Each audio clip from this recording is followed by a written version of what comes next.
this is an iHeart podcast. Guaranteed human. Body Bags with Joseph Scott Moore. I don't know if it's the way my hands are engineered or whatever the case might be. Maybe some of you guys have the same problem. And it's not something that has corrected itself. Even when my kids were little and I started trying to figure out how to use a car seat with them, it always ended in frustration.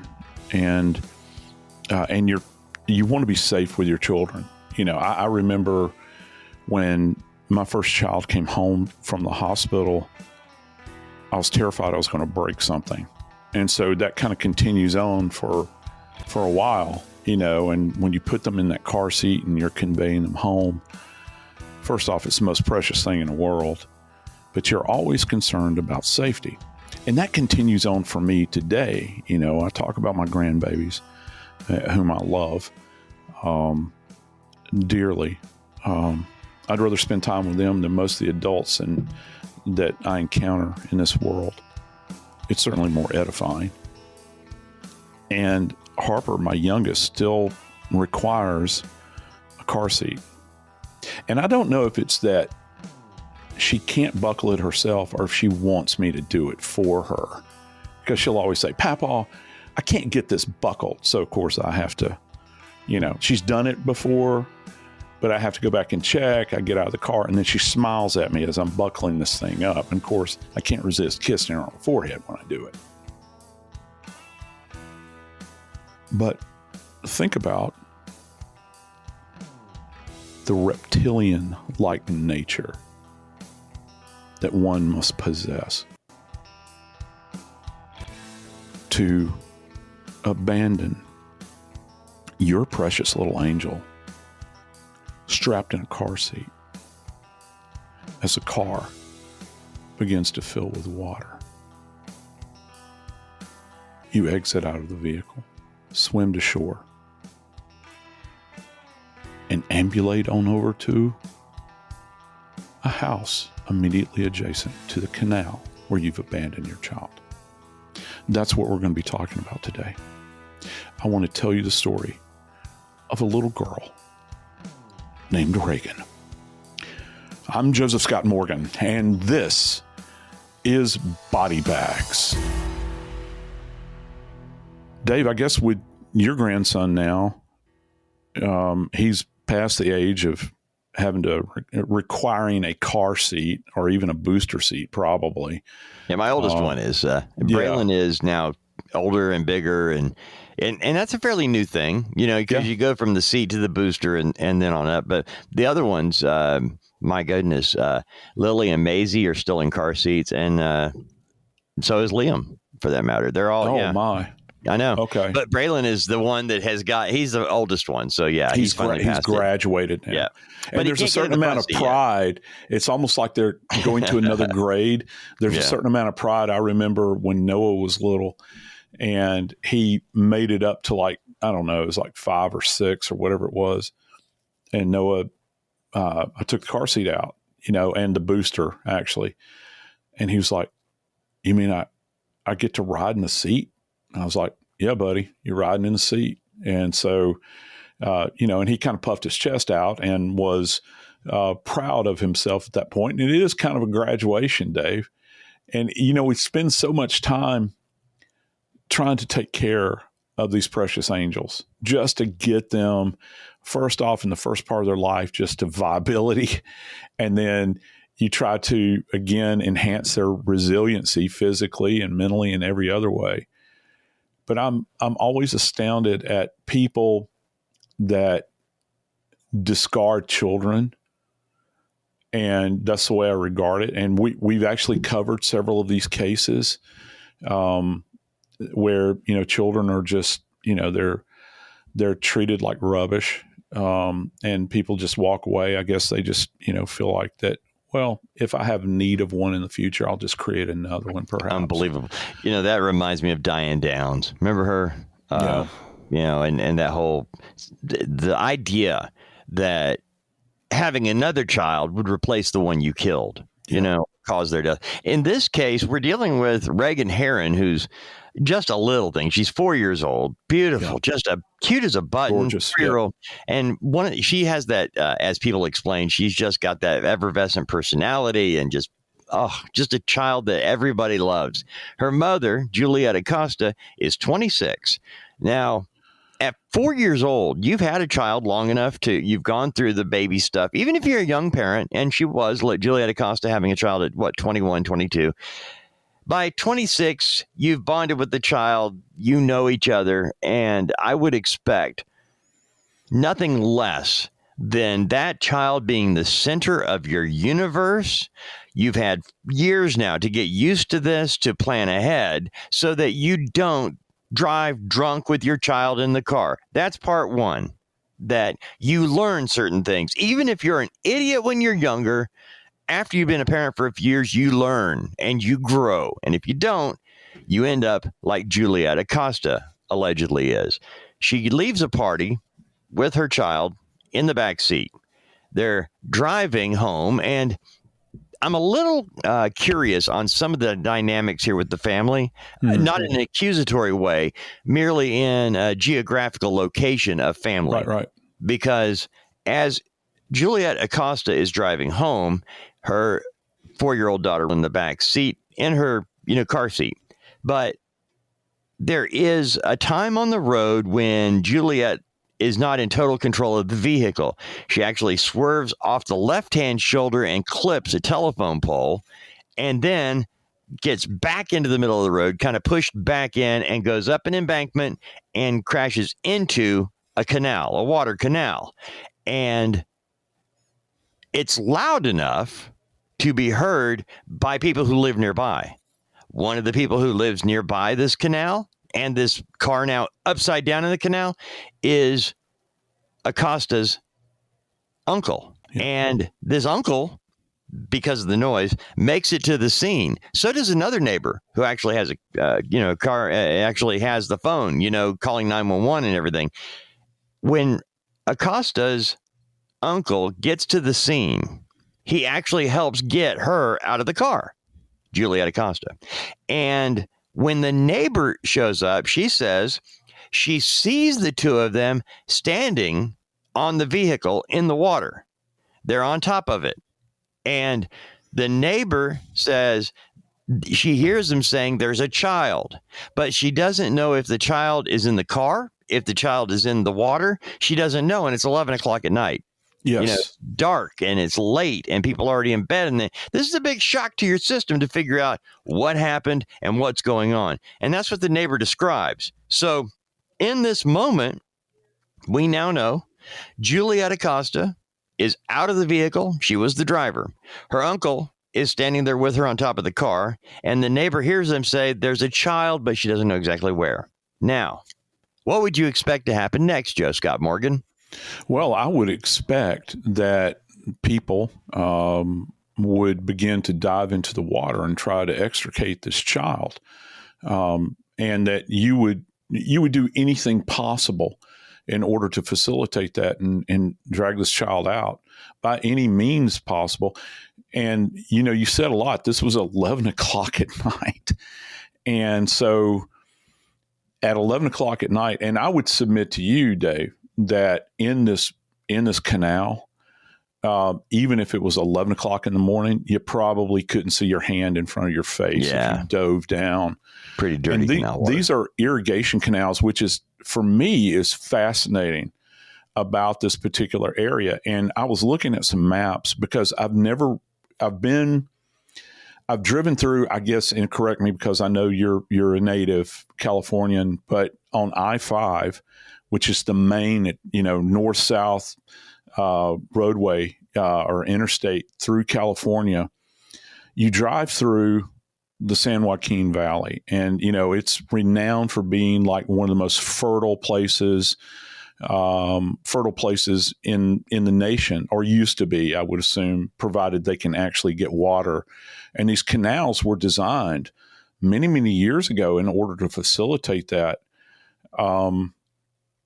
And they're concrete, Dave, which is fascinating to me because it's not, I'm from South Louisiana. And so we have canals all over the place. But guess what?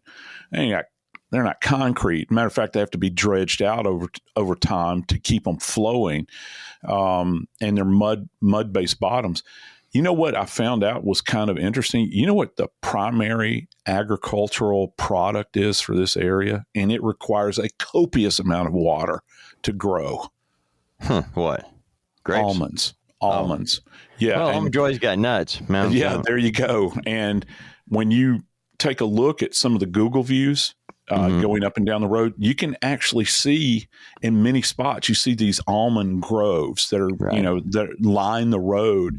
So this is what the point I'm making is this is not new territory. She's actually from, I think it's Richland or Oakdale, not Oakland. Oakdale, California. This is in Stanislaus. Yeah, Stanislaus County. And just to give you guys an idea, and I missed this, I should have done that, I didn't. We're actually dealing with an area about 20 miles outside of Modesto. It is to the west of San Francisco, of the Bay Area. Right. Stanislaus County is a big county. But again, just giving you an idea of where we are talking about, it's the biggest city nearby is going to be San Francisco. Well, and this thing about it is when this mother, lights out from that party that night, this is not new territory for her. No. This is probably an area that she's driven through. She has an awareness of the surroundings, that sort of thing. And it's not like she's driving on a mountainside, that's wrapped around a mountain and, you get switchback turns and all that stuff. Dave, this thing is straight as an arrow. It's like a long, straightaway, essentially. Like if you look at flat. A racetrack or a drag race, it's straightaway. It's engineered to be that way. How drunk, how inebriated, how absent your good judgment must you be in order to make this sort of thing happen, Dave? Because the houses are so close to the edge of this thing. I understand why they heard this. First off, she's driving what they are describing as an SUV, which is a Subaru SUV. So we're not talking about some big truck, but we're talking about a vehicle that's probably all-wheel drive all the time. She's familiar with the vehicle. She's so familiar that she has a car seat in the back seat that's strapped in there that belongs to Reagan. So it's not like this is new equipment that she's utilizing here. And that's just one of a myriad of things that really gets my blood boiling on this case, because there's no excuse. You can't say that it's mechanical error. What it comes down to, if you really want to look at it, this is pure, unadulterated operator error with alcohol added to the mix.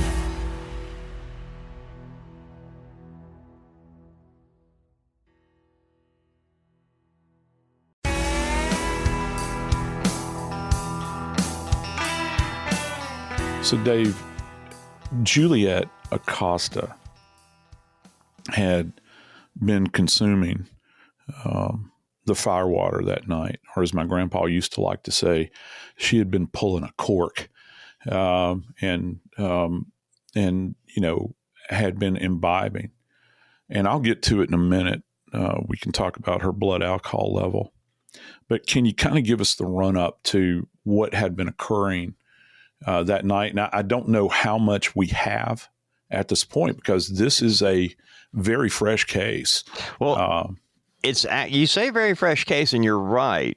And I need to go back and mention something, Joe, because I think we've intimated a number of things, but didn't actually say that Juliette Acosta has crashed her vehicle into an irrigation canal.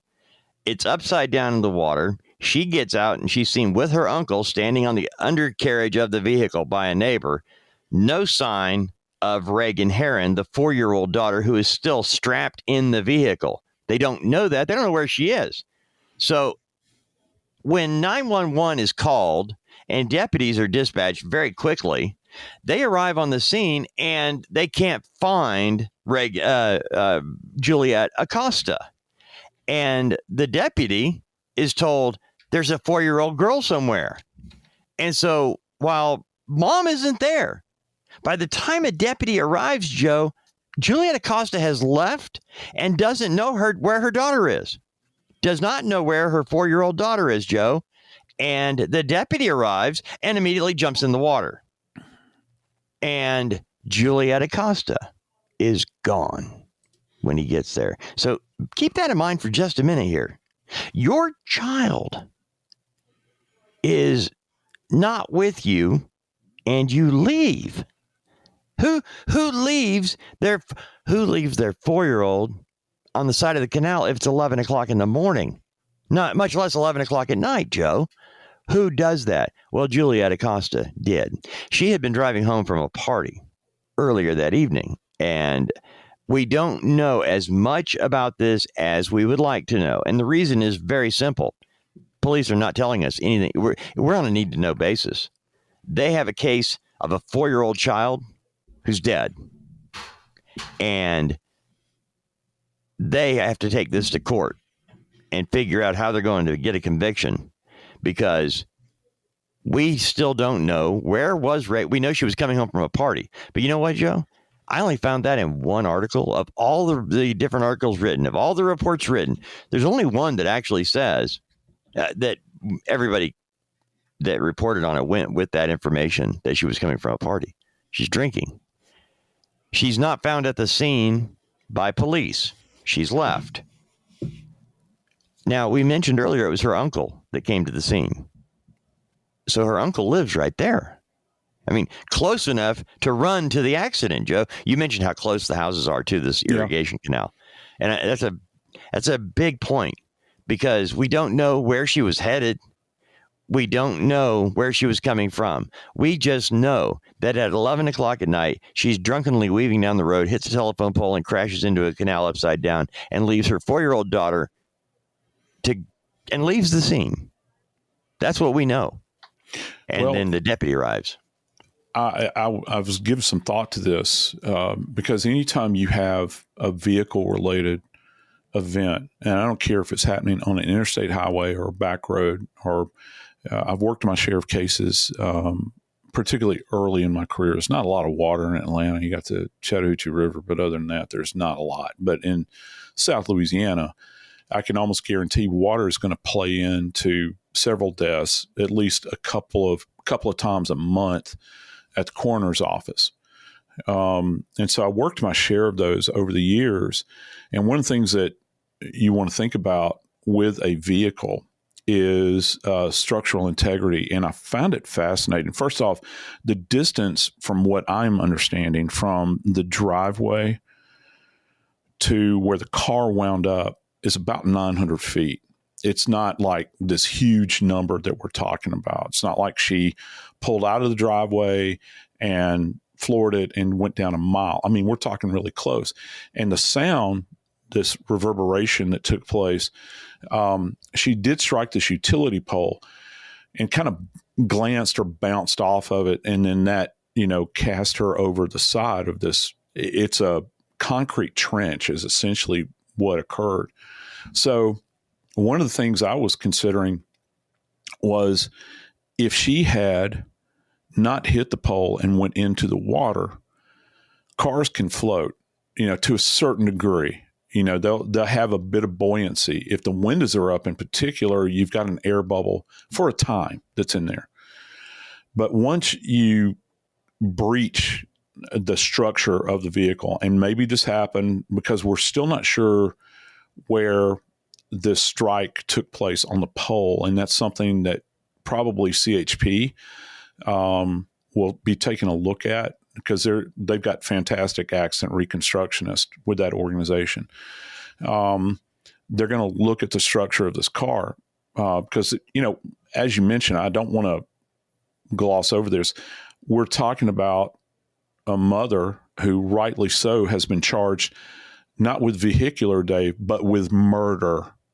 With murder. That's where the DA's mind is with this, okay? So they're going to cover every jot and tittle along the way with this. So you've got a car that glances off the pole and then it inverts into the water. Now, that in and of itself is very disorienting, okay? Any kind of air bubble that may have been in there may have been compromised. But what do we know about people? And this is just kind of me throwing this out there to you. What do we know about people that are drunk driving at night? What do they do with their windows many times? Got to keep them down so you can stay awake and alert. Yeah, and you want that wind blowing on your face. And again, you can't convict her over roll down windows. Anybody can say, well, I like rolling with my windows down, but if the windows were down, all of a sudden when this car inverts, and when I'm saying invert, I'm talking about this thing is on its roof in the water. So everything is backwards. Okay. When you begin to think about orientation, spatial orientation, if she's drunk, I don't know how in the heck she got out of the vehicle unless she crawled out of the window. Was she even buckled herself? Did her airbags deploy? That sort of thing. Well, if it was a soft landing in the water, they might not have deployed. So she's not going to have the thing in her face for that. And it's not going to stun her, because many times airbags will, and I'm sure that we have friends out there that can attest to the fact that being around an airbag deploying or being on the receiving end of this thing is like getting punched in the face.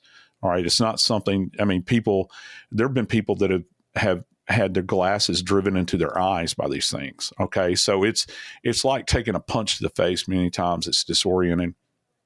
So we don't have that data, but I do know this: as the car is inverting, you're going to have this intrusion of water into this thing. And here's the thing I couldn't figure out, Dave. I think these canals are set up with locks. Okay. And so I'm wondering how much current there is, if it's twisting the vehicle around or if it's staying stable, because I got to tell you, I was shocked the other day. I started looking into this case, and Dave, on average, do you know how deep these things are? They're 30 feet deep, man. 30 feet. And so I'm thinking at 30 feet, man, that's 3 stories high. Is this a space where it wasn't that deep? Maybe there's kind of an undulation to it right there where the car has come to rest. Because if it's inverted and you've got water intrusion, this thing's still floating above the surface. What was it that you said? The uncle and somebody with a phone had already gotten on top of the undercarriage of the vehicle, right? No, when the neighbor, the vehicle is upside down, and when the neighbor arrives on the scene, she sees the uncle and Acosta standing on top of the undercarriage. And that's the key here, because that's how the neighbor was saying. She was really frustrated. She goes, she knew they were talking about there's a little girl missing. Well, is she in the car or is she in the water? That's what the neighbor was saying. And the thing is that Juliette Acosta leaves the scene before police arrive. When a deputy arrives, he finds the uncle and the neighbor. And the uncle tells the deputy, there's a 4-year-old girl missing. We can't find her.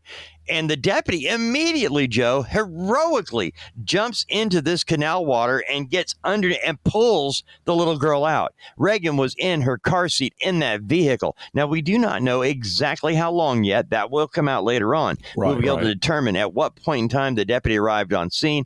We know that he got out and was performing CPR as he's pulling the little girl out of the water. Okay. Yes. They get her onto an ambulance, and she is taken to the hospital. Reagan died at the hospital the next day. Now, back up here for a minute. As I mentioned, when the deputy arrives, Juliette Acosta, the mother, is gone, meaning she crashes her car into the canal. Her uncle helps her get out of the car, and she leaves the scene without knowing where her daughter is. Is she in the car? Is she down the road? We don't know. And she's gone, nowhere to be found. Now, this is where the reporting gets really screwy. This happened on March 8th. And the reason it's a fresh story is there was a double whammy of arrest. I'm going to speed up here. March 8th, the accident happens. They find Juliette Acosta when they go to a find out from her what happened. She's taking a bath. When deputies arrive, now they go to a residence. They won't tell us what residence, but knowing that her uncle lives right there at the canal where the accident happened, I'm not going to assume it was his house, but I'm going to assume it was a home that she knew people there. Because how would deputies, after 11 o'clock at night, know which house to go to find the woman? So they find her in a residence. She's not at the car, where most of us would be diving back and forth trying to find our child. We wouldn't leave our child. We would be right there fighting for her life. But no, Juliette Acosta is taking a bath somewhere. Her lawyer says she wasn't, but she was. Police had that in their original report. When they found her, she's in a residence taking a bath. They charge her with DUI. Her blood alcohol test comes back nearly 3 times legal drunk. 0.08 is legal drunk. So you're talking 24. Now, 0.24. Yeah. She's arrested and charged with DUI. She releases on bond the next day. Now, they're doing their investigation because Rachel, her daughter, died. And as you just mentioned a minute ago, that Juliette Acosta has now been charged with murder. Now, it took time between the time of the accident in the first week of March and till last Friday. When you and I were in the Hamptons, she gets arrested. Juliette Acosta does. Now, her lawyer had made arrangements with deputies in Stanislaus County to take her in and have her booked on the extra charges that have now been added to this crime. But she didn't show up. According to the deputies and the prosecutor, she was trying to flee. They actually track her down to a hotel in San Francisco and arrest her there with her dad. Her dad is detained on, they thought he was trying to help her escape, to flee justice, and that he was detained. He was never charged, but he was detained on that. Now, well, San Francisco does have an international airport, exactly. A rather large one that I've flown into several times. And, that would be my first thought, because I got to tell you, if this was my baby, and I know it's not, but if it were mine, I'd be in sackcloth and ashes. I would be pulling my hair out, crying out to anyone that would listen to me. But you're telling me, or what the police are saying, is that when they found her, she's in a hotel room in San Francisco. I hope the view was really good, because I got to tell you, the view that she potentially could have is not going to be quite as picturesque.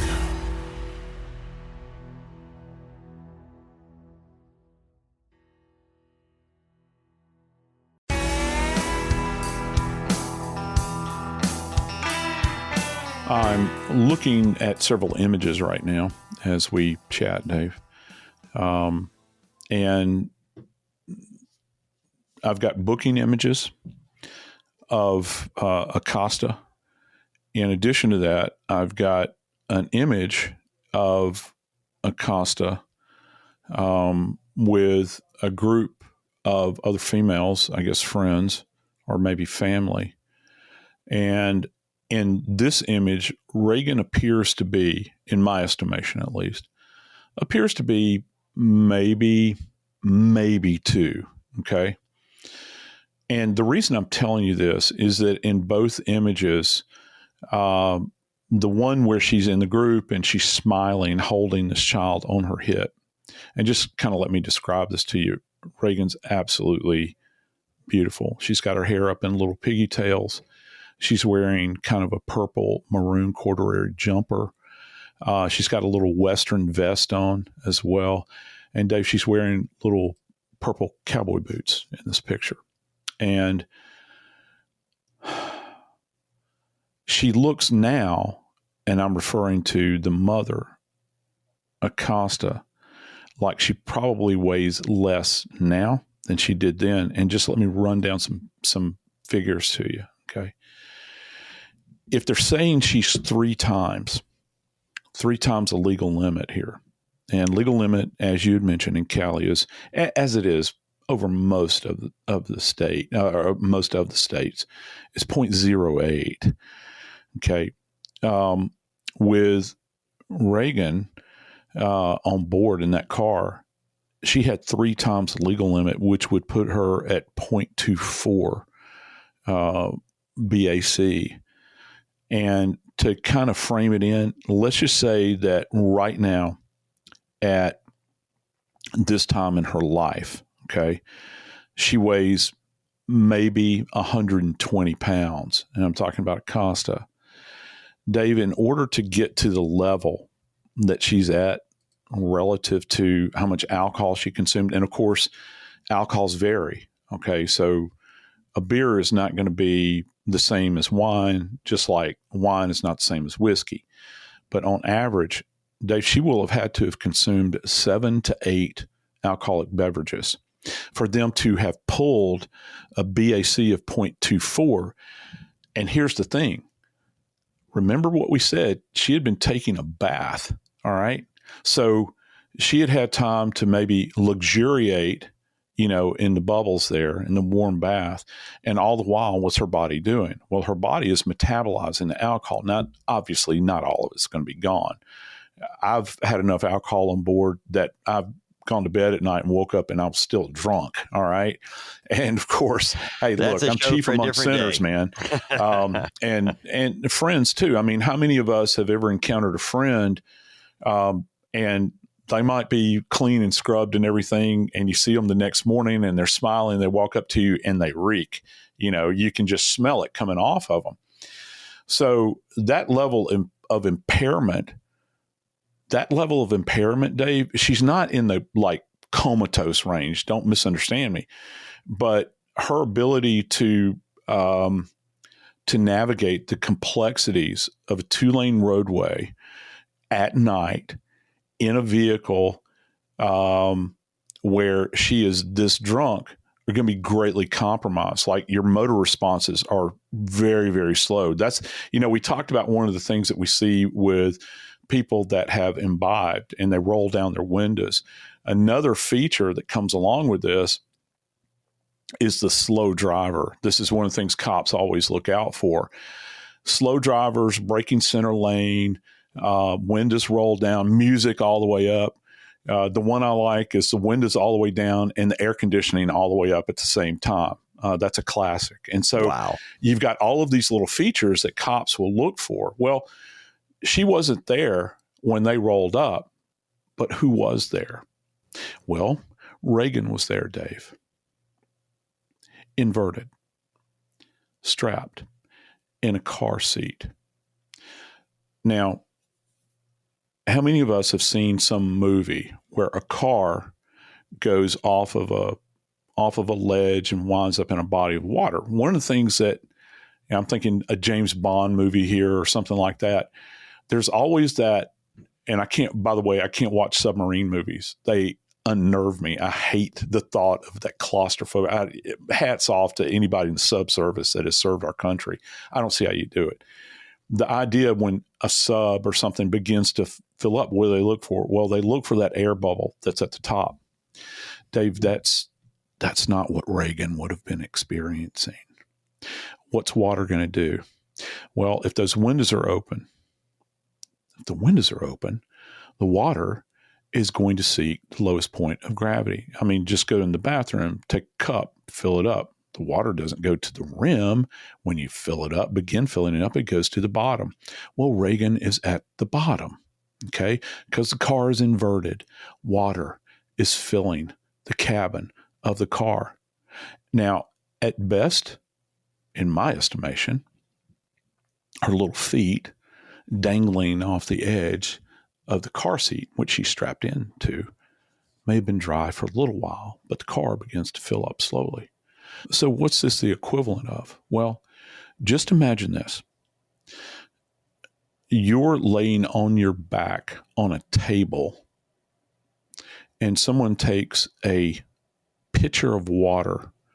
Now, you can't hold your head up, which Reagan could not have because she's strapped in the car seat.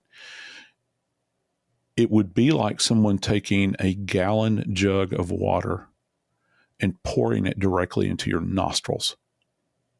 And you're taking this on board. You have no choice. She's 4 years old. She doesn't know to hold her breath. You see where this is going? She doesn't know to hold her breath. So she is literally taking this water into her lungs. She's taking this water into her stomach. Now, here's something key that goes to timeline.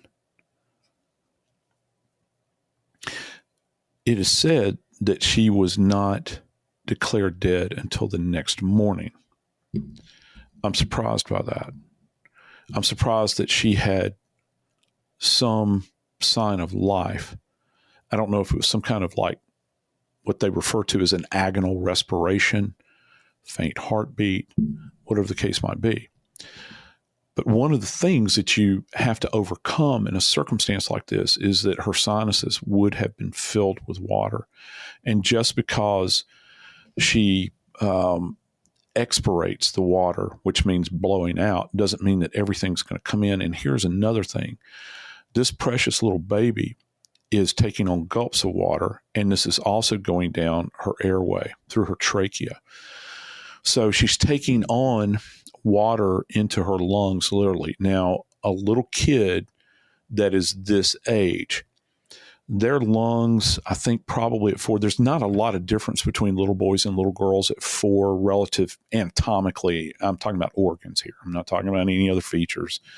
What I'm talking about is how the environmental impacts, the environment that they're in. It's quite plausible that her little lungs in life probably should have weighed, I don't know, probably 70 to 80 grams each.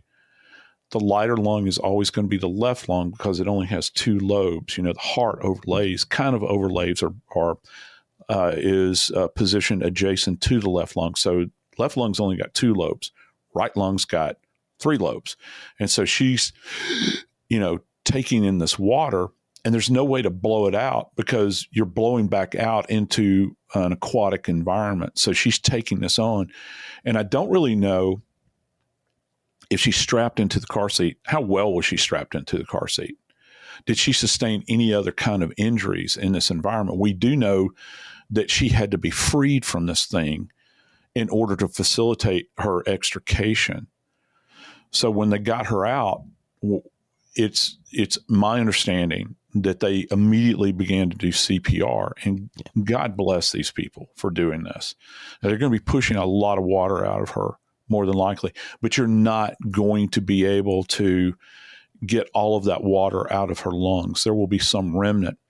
And lungs can become also hemorrhagic as a result of being in water like this. So you'll get these focal areas of hemorrhage in the lungs as well.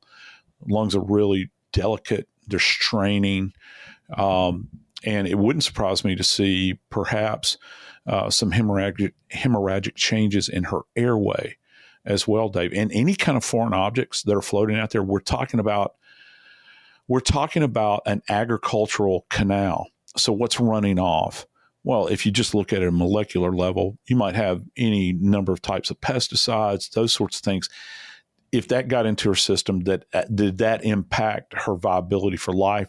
Is she taking on mud that may have, gathered at the bottom of this canal? Is it free floating in there?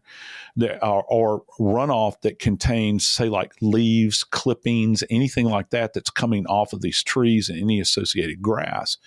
This is a very complex event that has occurred. And the fact that she actually survived until the next morning, to me, I don't want to use the term miracle here, but it's fascinating. It's really intriguing because we have an understanding that she had life in her, Dave. And here's the thing that will really put you in a twist here.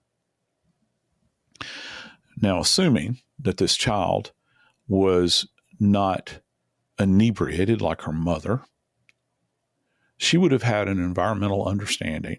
That is, her surroundings. Can you imagine being bundled up by mommy? Mommy's been imbibing.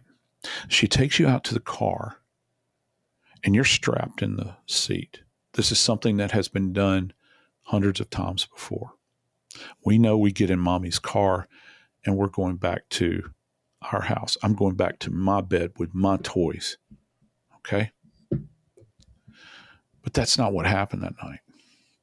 Dave, my supposition is that she was awake and alert, perhaps. Maybe she drifted off, but I can tell you when she woke up.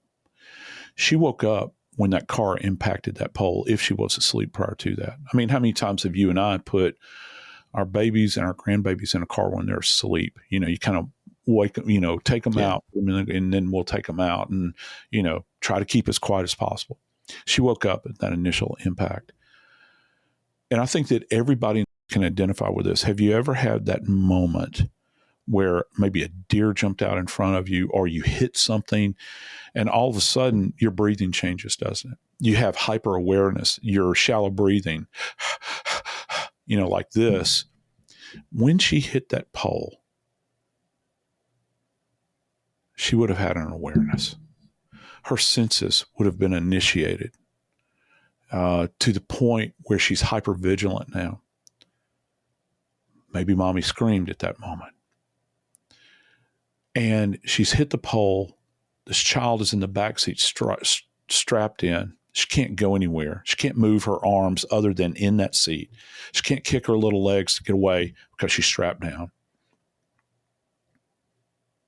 And to make matters worse, now you're flying through the air. My goodness, what's happening? We're not going home. Maybe you hit the side of this embankment. There's a large thud. Maybe the car twists, almost barrel rolls in the air because of this odd position that the car is in, this attitude. The car inverts, lands in the water. And the next thing you know, you're screaming out like any 4-year-old.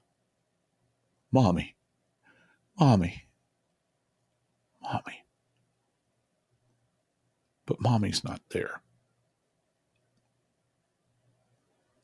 The next thing you know, your face is wet. It's going up to your chin. Now your waist. And you can no longer breathe because there's no air to breathe. It's been replaced by water. My friends, as we learn more about this case, we're going to explore it more deeply. I want to be able to tell Reagan's story in full. I want to know what actually happened to her that night. We'll be following as we go along. I'm Joseph Scott Morgan, and this is Body Bags.